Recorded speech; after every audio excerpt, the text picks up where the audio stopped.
She left me when I was broke. 2 years later, she wanted me back. And you know what I told her? Her name was Emily. We met in college, back when everything about my life felt uncertain. I had no money, no roadmap, no connections. But somehow, I had her. And when you're flat broke in every way that counts, love feels like the only thing keeping you alive. She was bright, confident, always 10 steps ahead. I was the guy with big ideas and a half-broken laptop. But she believed in me, or at least I thought she did. We shared everything. Our dreams, our doubts, cold leftover pizza on the floor of our first apartment. She'd trace circles on my back and whisper, "You're going to make it, Jake. I know it." I held on to those words like they were gospel. We weren't just surviving, we were building something. Or so I thought. But pressure doesn't shape everyone the same way. For me, it lit a fire. For her, it slowly put one out. The signs came like whispers. A little more silence in our talks. Her smiles didn't reach her eyes anymore. She started working late, dressing different, checking out. And then, it happened. One rainy Thursday, I came home to a half-empty closet and a suitcase zipped shut. I was confused. I had just lost my third freelance client in a row. Rent was overdue, and I needed someone to tell me I'd make it through. Instead, she looked at me, dry-eyed, and said, "I can't do this anymore, Jake. I need someone who's already there, not someone still trying. No yelling, no dramatic breakup, just cold truth and the soft click of the door closing behind her." That night, everything went silent. My world cracked in half, but not loudly. Just enough that I could hear the pieces settling in the dark. I wish I could tell you I got up the next day and started hustling. I didn't. I laid there, for a while. There's a kind of pain that doesn't scream. It just lingers. You wake up with it. You go to bed with it. And somewhere in between, you start wondering if maybe they were right. But rock bottom isn't the end. Sometimes it's where you finally stop digging. I started small. Woke up early just to prove I could. Took online courses. Learned design. Watched tutorials till 3 a.m. with bags under my eyes and hope nowhere in sight. I was angry, at her, at myself, at the universe. But every day I kept showing up. Because even if I couldn't see the light, I refused to stay in the dark. My first paid project? A $60 logo for a friend of a friend. I treated it like $1 million brand. Color palettes, font guides, mock-ups. He said, "Dude, this is insane for $60. I just smiled. For now. From there, it grew. A referral turned into 2, then 5, then a $500 website, then a $1,200 branding package. Each time I got paid, I reinvested not just in tools but in myself. I wasn't building a portfolio. I was building proof that I mattered, that I could do this, that she was wrong.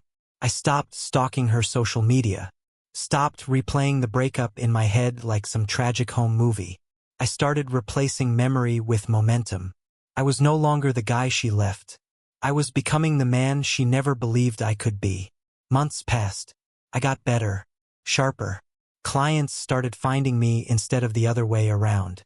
And then one night, the message came. From her. Emily. Just her name and a few words that hit harder than they should have. "Hey, I saw your work online. You've come so far. Would love to catch up sometime." First I laughed. Then I stared at that message for a long, quiet minute. Not because I missed her, but because part of me still wanted to look her in the eye, not for revenge, not for closure, just to feel nothing. So I said, "Sure, let's grab coffee." We met at a cafe I used to walk past back when I couldn't afford even a muffin. She was 5 minutes late, still beautiful, still composed, but something in her eyes had shifted. She smiled and said, "Jake." We talked. She told me about her job, her therapy, her recent breakup. Said she missed how I used to talk to her. Said she didn't realize what she had. Then she said it. The line that had once been mine. "I think I made a mistake." I looked at her, calm, centered, and said, "Maybe, but I'm exactly where I'm supposed to be." I paid for the coffee, not to impress her, but because it felt symbolic. like putting a period at the end of a sentence that used to hurt every time I read it. We hugged goodbye. She said, "Maybe we'll talk again."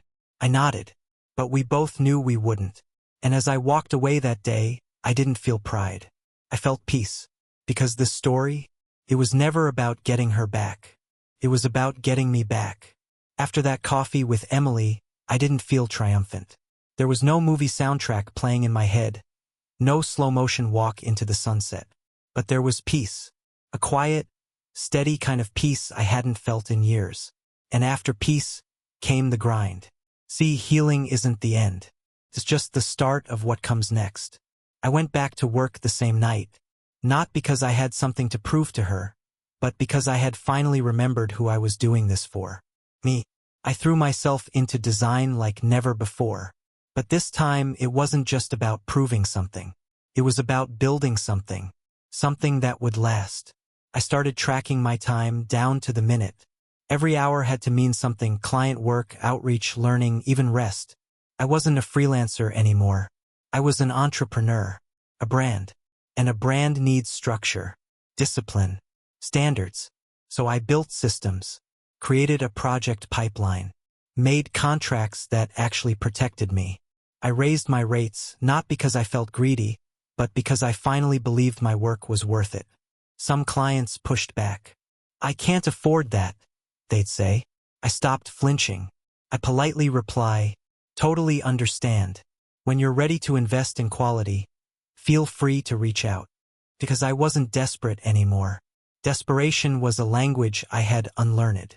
I hired my first assistant, Liam, a quiet guy, smart, fresh out of design school. He reminded me of me back when I started. Except now, I could give someone like that a chance I never had. We worked out of a shared co-working space. 2 desks, 1 couch, a coffee machine that only worked half the time. It wasn't glamorous, but it was ours. I started documenting the journey. Not for clout, but for clarity. Quick vlogs. Behind-the-scenes design breakdowns. I posted every win, every loss, every "what the hell am I doing" moment. And people started watching. Some were clients. Others were dreamers. A few were just curious about the guy who'd turned pain into pixels. But it didn't matter why they watched. It mattered that they did. Because with every view, every comment, every "I needed to hear this," I realized something. This wasn't just a comeback story. It was a blueprint. For every person who'd been left behind. For every heartbroken creator stuck at rock bottom. For every kid trying to make it with a second-hand laptop and a full heart. This was for them. Business picked up. We landed a fashion startup that needed a rebrand, $5,000 project. Then came an app company, $12,000. I brought on a second designer. Maya. Fierce. Sharp. Better than me in some areas, which I loved. We became a team. Not perfect, but real. We laughed over deadline disasters. Celebrated small wins with cheap takeout. Held each other accountable. We were building more than brands. We were building ourselves. But it wasn't all momentum. There were setbacks too. 1 month, 2 big clients bailed. We made a wrong hire. Our systems cracked under pressure. And for a brief second, that old voice returned. "You're not good enough." But this time I didn't listen. I took a breath, stepped back, looked at how far we'd come. I wasn't some kid hoping for scraps anymore. I was leading something, and leaders don't crumble. They pivot. So we did. We restructured, narrowed our niche, went from offering everything for everyone to killer brand identity for founders with vision. The clarity brought new clients, better clients, people who didn't ask for discounts, people who paid up front, people who respected the craft. And with that shift came momentum. Not viral, not overnight, just steady, intentional growth. And honestly, that's the best kind. One night, I stayed late finishing up a pitch deck. The room was quiet, city lights bleeding through the window. Liam had already gone. Maya was out on vacation. It was just me, my laptop, and this moment. I looked around. Desk full of sketches. Whiteboard with scribbles. Fridge stocked with energy drinks and almond milk. This was it. The life I used to dream about from a mattress on the floor. And suddenly, I started crying. Not because I was sad. Not even because I was happy. Because I was grateful. Grateful for every no. Grateful for every door that slammed shut. Grateful for every person who walked away. Especially her. Because if she hadn't left, I might have never left the version of myself that was holding me back. A few months later, we launched a full rebrand for ourselves. New name, new site, new voice. We weren't just Jake and a few designers anymore. We were a studio. Clean, focused, dangerous, and right on time. Opportunity knocked. A VC firm reached out, said they'd seen our work, loved our tone, asked if we could handle 5 startups in 1 quarter. Retainers, real budgets, real exposure. We signed. And that moment, that contract, that was the moment I felt the old version of me. The broke, heartbroken, doubted Jake finally disappear. Not with bitterness, not with revenge, but with grace. Because the grind doesn't just rebuild your wallet. It rebuilds you. The first quarter with the VC firm was chaos. 5 startups, 5 unique visions, 5 sets of founders who all thought their brand was the most urgent, most meaningful, most revolutionary. But chaos was familiar to me now. We didn't panic. We adapted. We built frameworks for onboarding, nailed down timelines, added layers to our creative process. And when things got messy, because they always do, we didn't point fingers. We owned the mess. The results? 5 complete rebrands. 5 happy founders. And 1 very big email. You guys are the real deal. We're recommending you to our entire portfolio.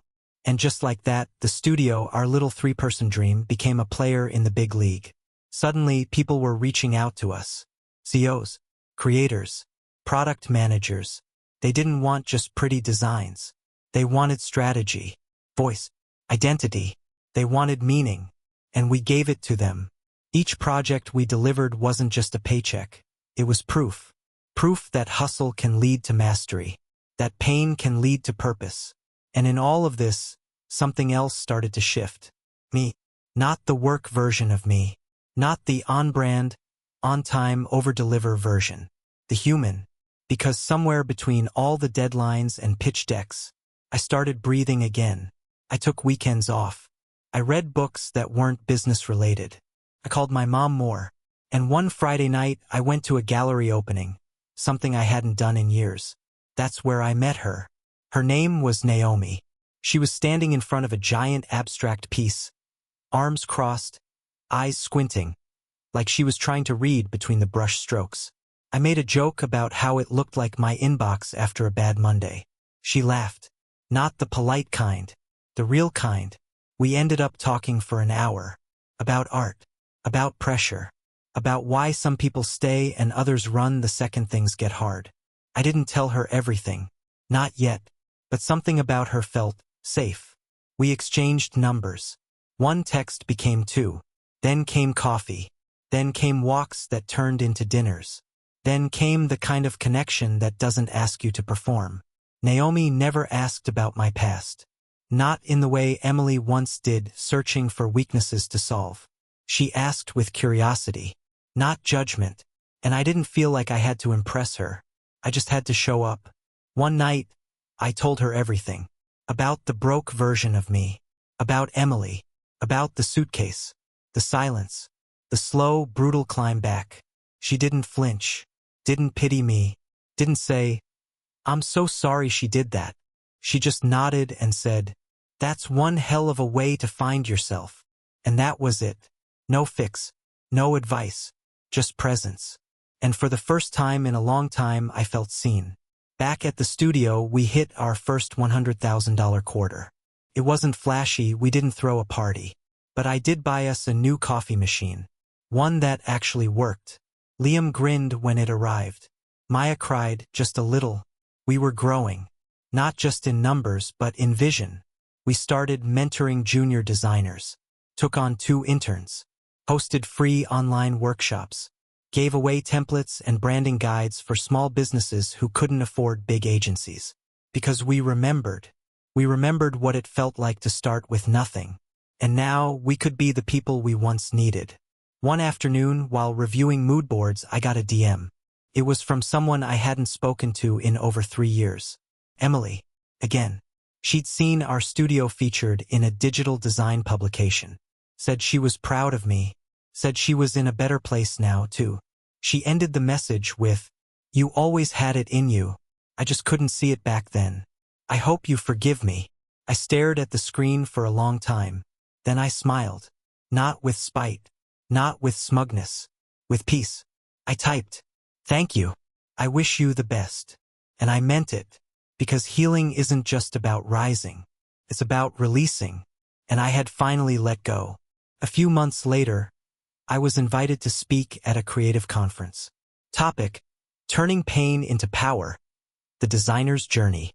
I stood on that stage looking at hundreds of people, some fresh grads, some seasoned pros, all hungry, all unsure, just like I once was.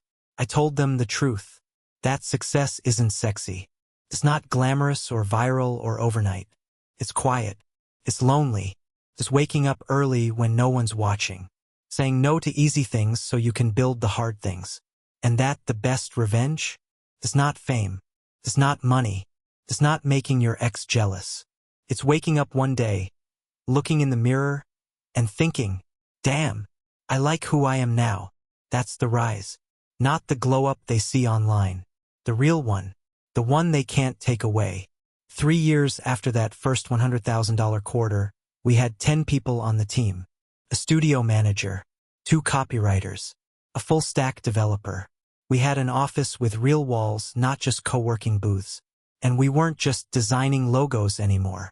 We were telling brand stories, shaping identities, helping founders turn their vision into movement. But success, when you hold it long enough, starts to ask you deeper questions. Like, now what? What are you really building? That question hit me hard one night after a team dinner. I was alone in the office, lights dimmed, silence humming louder than usual. I looked at our wall of client projects, hundreds of logos, websites, campaigns, and I asked myself, what if this all disappeared tomorrow? Would I be proud? Would it matter? The answer was honest and humbling. Yes, the work mattered, but what would matter more was what I left behind for others. That's when I started the Second Chance program. It wasn't fancy, just a 6-month mentorship for young creatives who'd been overlooked by schools, by jobs, sometimes even by life itself. People who didn't have portfolios, didn't have the language, didn't have connections, but had hunger, like I once did. The first cohort had 5 people. We taught them branding basics, gave them real client briefs, helped them build confidence. One of them, Diego, had been rejected by 4 design schools. At the end of the program, he got hired by one of our partners. He sent me a message that just said, "Someone finally believed in me." That's when I knew. This was legacy. Naomi and I moved in together the year after. Nothing dramatic, just quiet joy. Mornings with jazz, evenings with wine, Sundays spent in bookstores and slow walks through the park. We didn't talk about forever every day, but we built it. In the way we listened, in the way we stayed. She once told me, "You spent so many years proving yourself to the world. Now you're just being. And it's beautiful." I didn't cry, but I did hold her like I'd never let go. Because after everything, she was the one who saw me not as a project, but as a person. One day, I got invited to speak at my old university. The same halls I once walked broke and invisible, now asking me to return as a guest. I almost said no. Then I thought about all the kids sitting in those chairs, wondering if they mattered. So I said yes, and I stood on that stage in front of students who looked just like I did. Tired, hopeful, scared. I told them everything. Not just the wins, but the nights of instant noodles, the jobs that ghosted me, the girl who left, the pain that nearly swallowed me whole, and how none of that broke me. It built me. At the end, a student came up and said, "Thank you for not sugarcoating it. I needed to know it was possible. Even when it hurts." I shook his hand, and I remembered how badly I once needed someone to say the same. Now the agency runs without me most days. My team is better than I ever was. I spend time writing, teaching, building courses that reach thousands. And I'm finally building something that won't disappear when the internet goes down. Impact. Real, quiet, lasting impact. And Emily? She's just a page in a very full book. No hate, no longing, just closure. And maybe, on some level, gratitude. Because if she hadn't walked out, I never would have walked into the life I was meant to build. So if you're still listening to this, still here, maybe you're at your rock bottom. Maybe you've been left, overlooked, broken. I won't lie to you. It's gonna hurt. Longer than you want. Deeper than you expect. But one day, you'll look in the mirror and smile. Not because you've made it, but because you're making it. Every day. Every quiet morning. Every late night. Every time you choose to keep going. And you'll realize, the best revenge was never about proving them wrong. It was about becoming someone you're proud of. And that's a legacy they can't take from you.